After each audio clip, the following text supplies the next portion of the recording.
بسم اللہ الرحمن الرحیم بارکنا حولہ صدق اللہ العظیم۔ ہر طفل فلسطین تجھ پہ اپنی جان نچھاور کرتا ہے، تو ہے قبلہ اول میرا اے ارض فلسطین مسجد اقصی۔ فاروقی للکار ہے تجھ میں، ایوبی یلغار ہے تجھ میں، تو نے اٹھایا حق کا پھریرا اے ارض فلسطین مسجد اقصی۔ ہر مسلمان کا فرض بنتا ہے کہ وہ اپنے آثار، اپنی تاریخ اور شاعر اسلام کو ہمیشہ یاد رکھے۔ میں بتانا چاہتا ہوں، بیت المقدس فلسطین کی محبت مسلمانوں کے دل میں یوں ہی نہیں، فلسطین مسجد اقصی کی محبت جو مسلمانوں کے دل میں بسیرا کیے ہوئے ہے، اس کی وجہ یہ ہے کہ یہ پاک سرزمین تمام انبیاء کی مسکن رہی، اور یہی زمین حضرت ابراہیم علیہ السلام کی ہجرت گاہ ہے۔ یہ حضرت داؤد، حضرت سلیمان علیہ السلام کا دارالحکومت ہے۔ یہ حضرت زکریا علیہ السلام، حضرت یحییٰ علیہ السلام، حضرت مریم علیہ السلام، حضرت عیسیٰ علیہ السلام کی ولادت گاہ ہے۔ یہ حضرت موسیٰ کا شہر ہے۔ یہاں یاجوج ماجوج کے آثار نظر آتے ہیں۔ یہ طالوت و جالوت کی نشانی ہے۔ تمام انبیاء کرام نے یہاں پر باجماعت نماز ادا کی۔ شب معراج کی رات جب حضور پر نور نبی مکرم نور مجسم حضرت محمد مصطفیٰ صلی اللہ علیہ وآلہ وسلم کی امامت میں تمام انبیاء نے اس مقدس مسجد میں باجماعت نماز ادا کرنے کا شرف حاصل کیا۔ پوری روئے زمین میں حرمین شریفین کے بعد اللہ کی برکات کا نزول ہے یہاں پر۔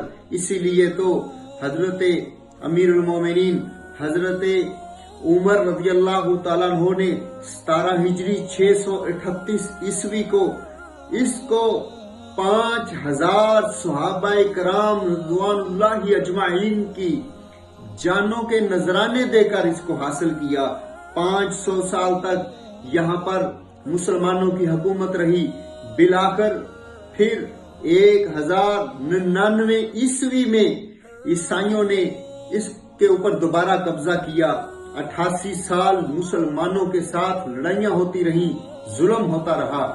پھر سلطان صلاح الدین ایوبی رحمت اللہ علیہ نے 27 رجب 583 ہجری کو 1187 عیسوی میں بروز جمعۃ المبارک کی مقدس رات میں دوبارہ اس فلسطین پر مسلمانوں کو فتح نصیب ہوئی، اور 761 سال تک پھر مسلمانوں کی حکومت، اسلام کا جھنڈا فلسطین میں لہراتا رہا۔ آخر کار یہود و نصارہ نے اپنی چال بازی کے ساتھ 1917 عیسوی میں سلطان خلیفہ عبدالحمید ثانی رحمت اللہ علیہ کے سامنے 50 لاکھ سونے کے سکے رکھ کر اس پاک زمین کا سودا کرنا چاہا، تو سلطان عبدالحمید نے وہ سونے کے سکے یہود و نصارہ کے منہ پہ مارے اور کہا کہ تم مجھے پوری روئے زمین کی دولت اور پوری روئے زمین کے برابر سونا لا کر بھی رکھ دو تو میں مسلمانوں کے آثار، مسلمانوں کی وراثت، مسلمانوں کی یہ پاک زمین کا سودا نہیں کروں گا۔ پھر یہود و نصارہ نے امریکہ، فرانس، برطانیہ اور اس کے نام نہاد شیطانی اتحادیوں کے ساتھ مل کر پھر 14 مئی 1948 کو یہاں پر ناجائز شیطانی اسٹیٹ اسرائیل کا باقاعدہ اعلان کر دیا گیا، اور پھر اسی طرح 6 اکتوبر 1973 کو یہودیوں کے ظلم و ستم حد سے زیادہ بڑھ گئے اور مسجد اقصی میں آگ بھڑکائی گئی۔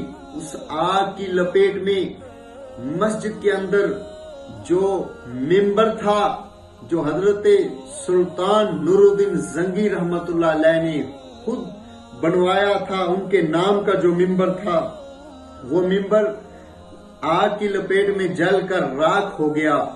اس وقت سعودی فرمانروا شاہ فیصل نے